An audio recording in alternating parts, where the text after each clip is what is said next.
সূরা রুমের এই আয়াতের পরের অংশে আল্লাহ তাআলা বলেন, লিউযীকাহুম বা'দাল্লাযী আমিলু লাআল্লাহুম ইয়ারজিউন, যার ফলে তাদেরকে কোনো কোনো কর্মের শাস্তি তিনি অসাধন করান যাতে তারা ফিরে আসে। অর্থাৎ পৃথিবীতে দুর্যোগ বা মহামারী নেমে আসলে এটা কারো জন্য আল্লাহ তাআলার পক্ষ থেকে গজব, আবার কারো জন্য আল্লাহর পক্ষ থেকে সতর্ক বার্তা, আবার কারো কারো জন্য আল্লাহর পক্ষ থেকে নেয়ামাত। এখন প্রশ্ন আসতে পারে, দুর্যোগ বা মহামারী এটা আল্লাহর পক্ষ থেকে আবার নেয়ামাত হয় কিভাবে?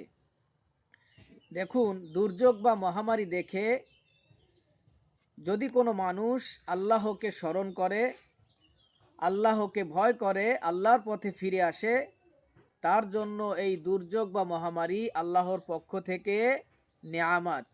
আমেরিকার এই লস অ্যাঞ্জেলেসের আগুনের দৃশ্য দেখে আমেরিকার ক্ষমতাধররা যদি সীমালঙ্ঘন ছেড়ে দেয়, আল্লাহকে স্মরণ করে, আল্লাহর পথে ফিরে আসে, তাদের জন্য এই দুর্যোগ আল্লাহ তাআলার পক্ষ থেকে নেয়ামাত।